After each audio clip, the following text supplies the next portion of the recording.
विद्यार्थी मित्र नमस्कार. आज दिनांक आहे 16 सप्टेंबर आणि आजचा दिवस आहे जागतिक ओझोन दिन. आजच्या दिवसाचं महत्व हे आहे की वापरत असलेल्या जे काही विविध प्रकारचे फ्रीज आहेत त्याच्यामधून जो काही गॅस निर्माण होतो क्लोरो फ्लोरोकार्बन हा मोठ्या प्रमाणात त्यामध्ये वापरला जातो आणि त्याच्यामुळं जो काही ओझोनचा थर आहे, ठीक आहे ना, म्हणजे स्ट्रॅटोस्फिअर आणि स्ट्रॅटोफिअर याच्यामध्ये जो थर असतो तो ओझोनचा थर असतो त्या या क्लोरोफ्लोरोकार्बनमुळं या ओझोन जो काही थर आहे त्याला छिद्रे पडतात. तर आजच हा जो काय ओझोन दिन आहे, या ओझोन दिनाच्या माध्यमातून हे जे काय गॅसेस आहेत त्याच्यामुळं त्या ओझोन थरावर होणारे जे काय परिणाम आहेत हे भविष्यात मानवाच्या दृष्टीने त्याचप्रमाणे परिवाराच्या दृष्टीने खूप हानिकारक आहेत. त्या संदर्भात हा दिवस या ठिकाणी साजरा केला जातो. विषय आहे, सर्व विद्यार्थ्यांनी लक्ष द्या, विषय आहे इकॉनॉमिक्स. ठीक आहे ना विद्यार्थी मित्र, आपल्याला जर आपण सिलेबस बघितला, ठीक आहे ना, आपण जर सिलेबस बघितला तर सिलेबस मध्ये आपल्याला असं दिसेल की समोर तुम्हाला सिलेबस आहे, ठीक आहे ना, सिलेबस आहे हा 50 मार्काचा आणि 2 क्रेडिटचा सिलेबस आहे. तो थेरी आहे इको 100. ठीक आहे, एकच मिनिट. ठीक. इको 101. तर या ठिकाणी आपल्याला असं दिसून येईल की इको 101 आणि इको 102. ठीक आहे ना, इथं तुम्हाला इको 102 याच्या संदर्भात प्रॅक्टिकल करायचं तर ते प्रॅक्टिकल किती मार्काचं असणार आहे? 50 मार्काचं काय असणार आहे? प्रॅक्टिकल असणार आहे. हा, मग त्याच्यामध्ये 15 मार्क जे आहेत ते कशासाठी आहेत? 15 मार्क तुमचे प्रॅक्टिकल बुक साठी असणार आहेत आणि 20 मार्क आहेत ते कशासाठी असणार आहेत? वायओस प्रेझेंटेशन. म्हणजे किती झाले? 20, 15 आणि 35. बरोबर. आणि 15 मार्क आहेत ते 15 मार्क कशाच्या संदर्भात आहेत? तर ते 15 मार्क तुम्हाला काल मी नोटीस पाठवलेली आहे, त्या नोटीस मधील जो काय सिलेबस दिलेला आहे त्या सिलेबस मधील काय डेमोक्रेसी आहे, म्हणजे पॉप्युलेशन डेमोक्रेसीच्या संदर्भात आपल्याला त्या ठिकाणी काही घटक दिलेले आहेत. त्या घटकांसंदर्भात आपल्याला त्या ठिकाणी माहिती लिहावायची आहे. ठीक आहे. तर आपण आज प्रॅक्टिकल कशा प्रकारे लिहावं याच्या संदर्भात माहिती घेणार आहोत. तर पहा, तुमचा जो विषय आहे ना, विषय, त्या विषयामध्ये पहिलं पेज असं असणार की पुणे जिल्हा शिक्षण मंडळाचे शंकरराव बेलके कॉलेज नसरापूर आणि FYB हे सर्व विद्यार्थ्यांसाठी पहिलं जे पेज आहे ते सारखंच येणार आहे. आणि त्या प्रॅक्टिकलचं नाव पॉप्युलेशन ऑफ इंडिया किंवा डेमोक्रेसी. ठीक आहे ना. नेम ऑफ द स्टुडंट, विद्यार्थ्यांनी विद्यार्थ्याचं नाव टाकायचं आहे. इथं मी माझं नाव टाकलेलं आहे आणि इथं काय आहे? Practical book. ठीक आहे ना. आणि इथं काय आहे? Practical marks. आता हे 35 मार्काचे मार्क्स आहेत. बरोबर. 35 मार्काचे काय आहेत? गुण आहेत. 35 मार्काचे विभाजन कसं केलेले विद्यार्थ्यांना तिथं कळावं म्हणून प्रॅक्टिकल बुक साठी 15 आहेत. आणि या प्रॅक्टिकलचं काय होणार आहे? तुमची वायोस म्हणजे काय? प्रेझेंटेशन होणार आहे, सादरीकरण, मौखिक परीक्षा होणार आहे. तर ही मौखिक परीक्षेचं सादरीकरण करत असताना तुम्हाला त्या ठिकाणी PPT बनवायची आहे किंवा पोस्टर बनवायची आहे. ज्याप्रमाणे विद्यापीठानं आपल्याला सांगितलेले की त्या विशिष्ट पद्धतीनेच आपण पुढे चाललेलो आहोत. आता राहिलेले 15 मार्क, ते 15 मार्क्सचं मी तुम्हाला सांगतो. म्हणजे आपली जी परीक्षा आहे कोणतीही प्रॅक्टिकलची ती किती मार्काची आहे? 50 मार्काची आहे. ठीक आहे ना. 50 आणि त्यामधलं 35चं इथं तुम्हाला विभाजन कळालेलं आहे. आता 15 मार्काचं पुढे सांगतो तुम्हाला. ठीक आहे. तर हे दुसरं पेज आहे. ठीक आहे ना. हा, आता हे काय आहे मित्रांनो? हे सर्टिफिकेट आहे. काय आहे? सर्टिफिकेट आहे. म्हणजे ह्या 2 क्रेडिटचं तुम्ही काय करताय? हे सर्टिफिकेट आहे. ह्याच्यामध्ये काय आहे की दिस इज सर्टिफाईड. काय इथं तुमचं नाव टाकायचं आहे, सगळं संपले. मग इथं तुमचं काय टाकायचं? क्लास टाकायचा. बरोबर आहे ना. Class, class. Class has successfully completed practical component on population in India. Eco 102 हा तुमचा कोड नंबर आहे under the FYB economics semester of the choice based credit system NEP 2000. आणि क्रेडिटर किती? 2. बरोबर आहे. अकॅडमिक इयर तुमचं फर्स्ट इयर. बरोबर आहे का नाही? FIREST academic year first year म्हणजेच काय? YEAR 2025-2026. ठीक आहे. त्यानंतर तुम्ही ज्या तारखेला काय करणार आहात हे प्रॅक्टिकल तिथं सबमिट करणार आहात. बरोबर आहे. तुम्हाला प्रॅक्टिकलची डेट दिलेली आहे. उदाहरणार्थ तुम्हाला मी सांगितलं की प्रॅक्टिकलची डेट कधी आहे. प्रॅक्टिकल परीक्षा किती आहे आपण म्हणलं की 22 सप्टेंबर 2022 9/2025 ची डेट टाकायची. इथं सब्जेक्ट टीचर माझी सही येणार, इथं हेड ऑफ द डिपार्टमेंट. हे झालं तुमचं दुसरं पेज. तिसरं पेज काय आहे की बाबा तिथं तुम्हाला आता इन्फॉर्मेशनच्या संदर्भात आहे. बरोबर आहे ना. तर हा जो वरचा भाग आहे तो सर्वसारखा. स्टुडंट इन्फॉर्मेशन इथं स्टुडंटचा नाव, roll number, class, practical work submission, title of the practical काय, work population in India, date of submission आली, कंपोनंट्स ऑफ प्रॅक्टिकल. बरोबर आहे ना. डाटा अनालिसिस, केस स्टडी घेतलेली का तुम्ही, present host details of the, तुम्ही इथं तिथं लिहायचंय. हे काढून काय करायचंय, ठीक आहे आपण इथं काढूया किंवा राहून देईल, ठीक आहे. ते तुम्ही पुढे जोडणार आहात. असेसमेंट काय क्रायटेरिया, तुमचं जे काय मार्क्स इथं दिलेले ते इथं सगळं येणार आहे. प्रेझेंटेशनला किती मार्क आहेत, अनालिसिस इंटरप्रिटेशनला कसं आहे, कंटेंट नॉलेज काय, कंटेंट नॉलेज म्हणजे तुम्ही ज्या गावची लोकसंख्या अभ्यासणार आहे त्या लोकसंख्ये संदर्भात तुम्हाला किती माहिती आहे, प्रॅक्टिकल मधून तुम्हाला तिथं पूर्ण करायची. तुमचं इथं काय रिमॅर्क आणि तिथं फीडबॅक येणार. कळालं का. हे तुमचं डिक्लेरेशन. बरोबर आहे का ना. तुमचं प्रगटीकरण म्हणजे तुम्ही काय म्हणताय की मी class hereby declare that the practical work submitted my own work and is based on my understanding of the topic population India. म्हणजे मी जे काय प्रॅक्टिकल केले नाही ते माझ्या काय ज्ञानाच्या दृष्टीने मी स्वतः ते काय पूर्ण केलेले माहिती संकलित केलेली आहे. इथं विद्यार्थ्याचं नाव, इथं फॅकल्टी काय इव्हॅल्युएशन इव्हॅल्युएटर काय नेम, ठीक आहे ना. तिथं त्याची सही आणि काय त्याचं डेट ऑफ सही त्याची सही आणि त्यांची काय तिथं नाव आणि सही, ठीक आहे ना.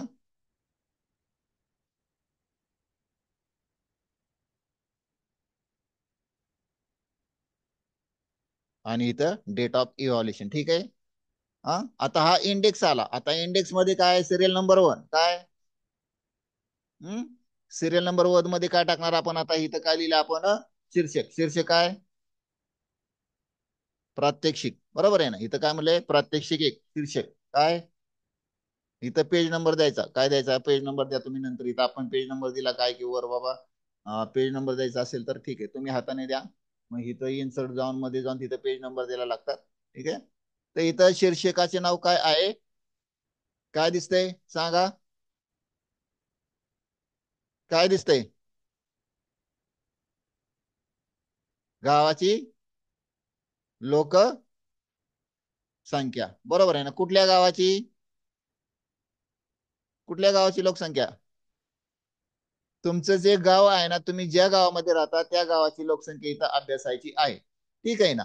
आता याची काय आहे तर काय उद्दिष्ट आहे, ठीक आहे ना. काय उद्दिष्ट आहे म्हणजे तुम्हाला बघा नोटीस पाठवले, त्या नोटीस मध्ये जे काय घटक दिलेले त्या एकूण घटकांपैकी काय करायचे तुम्हाला, फक्त 3 घटकांचा अभ्यास करायचा आहे, ठीक आहे. बरोबर आहे ना. म्हणजे पहिलं जे गाव लोकसंख्या गाव लोकसंख्या काय गाव शास्त्रीय संरचनेचा अभ्यास. बरोबर आहे ना. तो इथे घ्यायचा, तो इथं आला.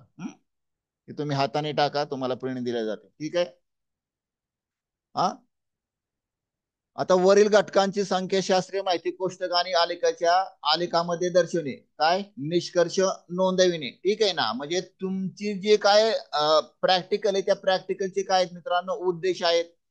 तुम्ही नसरापूर गावची माहिती गोळायची, सोसिओ इकॉनॉमिक सर्वे तुम्हाला करायचा आहे. बरोबर आहे का नाही. मग त्या ठिकाणी लिंग रचना काय आहे, लिंग रचनेमध्ये काय येतं, स्त्री आणि पुरुषांची एकूण लोकसंख्येपैकी स्त्री आणि पुरुषांची रचना किती आहे, वय रचना काय आहे, ठीक आहे ना, घनता काय आहे किंवा साक्षरता काय आहे. हा पहा आता आपण काय घेतलंय, नसरापूर आहे. नसरापूर गावची लोकशास्त्रीय काय सांग अभ्यास. मग नसरापूर हे महाराष्ट्रातील पुणे जिल्ह्यातील भोर तालुक्यात वसलेले एक मोठे गाव आहे. नसरापूर गावची लोकसंख्या किती आहे, 3812, ठीक आहे ना. म्हणजे आपण इथं लिंग रचना आपल्याला इथं दिसून येते, एकूण लोकसंख्या इथे दिसून येते. मग ह्याच्यामध्ये लिंग रचना काय आहे, दुसरं आपण ह्याच्यामध्ये काय आहे, 1998 काय आहेत पुरुष आहेत, तर 1814 महिला आहेत. आता ही माहिती कशी घेतलेली आपण 2011चा जी काही जनगणना आहे, सेन्सेस आहे, त्याच्यानुसार आपण ती माहिती घेतली. 2011च्या जनगणनेनुसार नसरापूर गावात, बरोबर आहे ना. आता वय रचना घेतोय आपण, कुठलं वय रचना.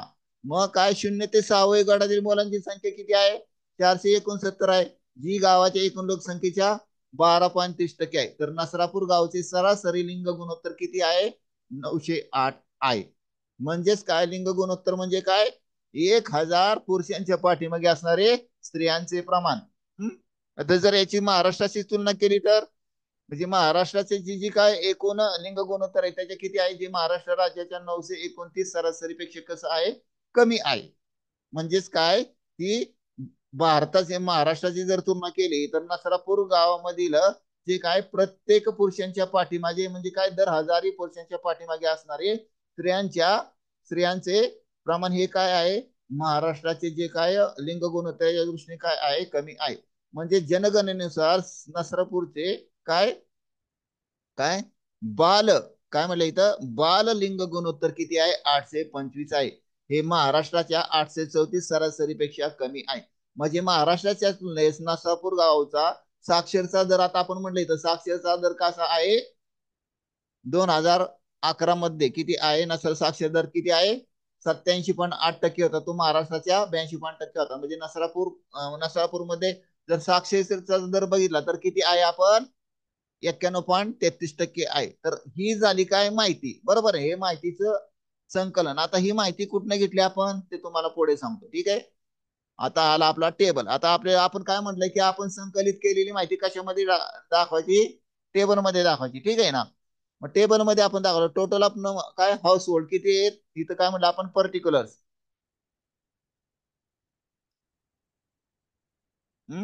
काय म्हटलं? पर्टिक्युलर्स. ठीक आहे.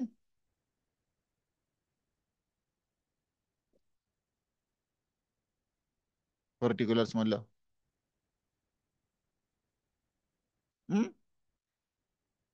लक्ष द्या टोटल नंबर हाऊसेस किती आहेत? 822. बरोबर. तिथं मेल फिमेल नाही. पॉप्युलेशन किती आहे? 3812. त्यामधलं पुरुषांचं आणि स्त्रियांचं इथं दिलेलं आहे. हा चाइल्ड डाटा कसा आहे? तो इथं आहे. मग त्यामध्ये मुली किती आहेत? मुली किती आहेत? हा एससी कास्ट किती आहे? 296, 156, 140. म्हणजे एसटी ची किती आहे? लिटरसी किती आहे? टोटल वर्कर्स किती आहेत? मेन वर्कर किती आहेत? मार्जिनल वर्कर किती आहेत? आणि त्याचा इथं तुम्हाला डाटा दिलेला आहे. ठीक आहे ना? दिसतोय का? आणि आपण काय घेतला आहे? पॉप्युलेशनचा डाटा घेतलेला आहे. लक्षात घ्या. ज्याला एक्सेल मध्ये काम करता येतं त्यांनी या ठिकाणी ते काम करावं. ठीक आहे ना? आता पहा आपण इथं क्लिक केलं. ठीक आहे.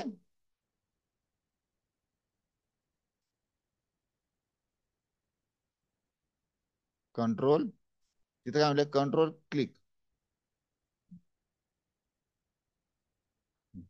इंटरनेटचा प्रॉब्लेम आहे. ठीक आहे. इथं काय घेतलेली आपण? एकूण लोकसंख्या 0 आणि 4500 पर्यंत घेतलेली आहे. इथं आड अक्षर काय आपण त्या ठिकाणी एकूण लोकसंख्या आणि काय स्त्रियांची आणि पुरुष म्हणजे 3812 ही काय एकूण लोकसंख्या आहे. आणि त्यापैकी काय आहे की पुरुषांची संख्या 1958, त्याच्या पाठीमागे स्त्रियांची लोकसंख्या आहे. आता हा काय झाला मित्रांनो? आपलं हे प्रॅक्टिकल झालं. ठीक आहे. प्रॅक्टिकल अशा पद्धतीने करायचे. आलं का लक्षात? ठीक आहे ना? मग इथं काय करायचं आपल्याला? निष्कर्ष काढायचे. काय काढायचे? इथं निष्कर्ष काढायचे. ठीक आहे ना?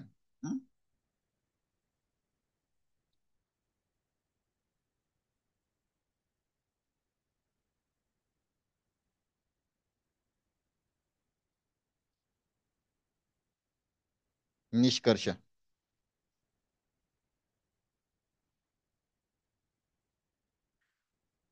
आता निष्कर्ष कसे दिसत आहेत तुम्हाला?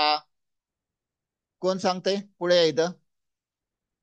हा पॉप्युलेशनच्या संदर्भात काय? हा काय एकूण काय लोक संख्या पडताळे असता.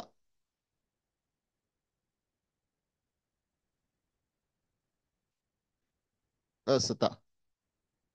काय दिसते तुम्हाला? हा स्त्रियांचे काय? स्त्रियांचे प्रमाण कसे? कमी आहे का जास्त आहे? प्रमाण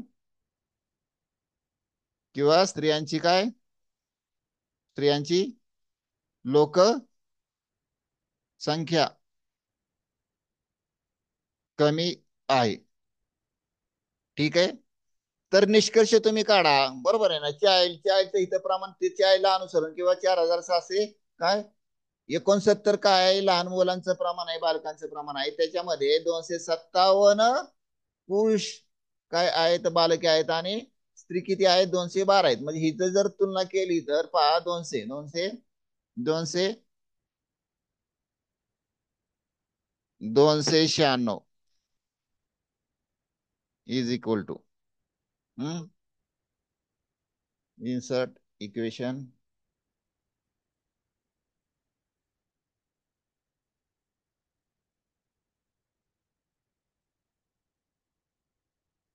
सांकेतिक भाषाचा सांकेतिक आपण या ठिकाणी जास्त काय करायचा, अभ्यास करायचा, कारण त्यामधून आपल्याला जास्त कळतं.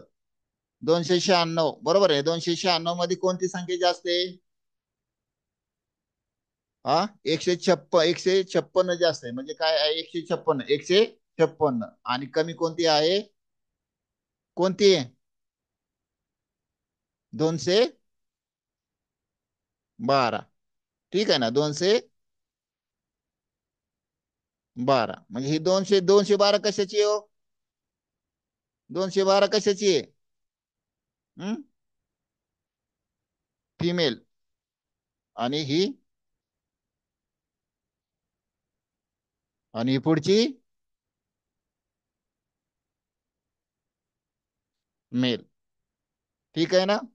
तर इथं प्रत्येक घटकाचं तुम्हाला करायचंय काय, की तुम्हाला आता माहिती कशी गोळा करायची. बरोबर आहे ना. तुम्ही आता प्रश्न विचारायला पाहिजे की सर बाबा आता ही सगळं ठीक आहे, पण या ठिकाणी जी काय माहिती गोळा करायची, कशा प्रकारे गोळा करायची. हा तर पहा, तुम्ही काय करायचं, तुमचा मोबाईल वगैरे असेल, ठीक आहे ना. मोबाईल वगैरे असतात, तर त्या मोबाईल मध्ये जायचं आणि त्या मोबाईल मधून काय करायचं. आता एका विद्यार्थिनीचं नाव काय, दिवळे. काय दिवळे. विलेज. विलेज. हा तहसील कुठले येत आहे? तहसील कुठले? मी तुमच्याशी बोलतोय, मी ऑनलाईन पण इकडे रेकॉर्ड करतोय आणि तिकडे पण बोलतोय. देवळे तहसील कुठले? बोर का? बोर तालुका बरोबर आहे ना. ठीक आहे. मी तर काय करायचं, असं टाकायचं पॉप्युलेशन. हम्म ठीक आहे. आता इथे दिसेल बघा, www काय .census.com. ठीक आहे. इथं देवळे गाव काय केलं आपण, देवळे गावावर काय केलं,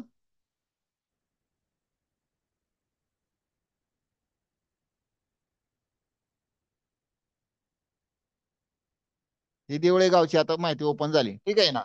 हा मग ही मराठीमध्ये सुद्धा ओपन होऊ शकते. हा इन मराठी म्हटलं ना तुम्ही, MARATHI हा सेन्सस आहे. त्या सेन्सस मध्ये तुम्हाला तिथं माहिती मिळू शकते. हा ठीक आहे. हा म्हणजे देवळे population Pune Maharashtra. Devale is a medium size village located in bore taluka Pune district Maharashtra with total काय 281 फॅमिलीज आहेत. म्हणजे 281 काय कुटुंब आहे. ठीक आहे ना. मग आता हे कशानुसार आहे की या गावाची लोकसंख्या किती आहे, 1,269. त्यापैकी पुरुषांचं प्रमाण किती आहे, 653, आणि स्त्रियांचं प्रमाण किती आहे, 716. हा female as per the population census 2011. म्हणजे 2011च्या जनगणनेनुसार हे जे काय स्त्री पुरुषांचं प्रमाण आणि ही जी काय टोटल पॉप्युलेशन आहे. ठीक आहे.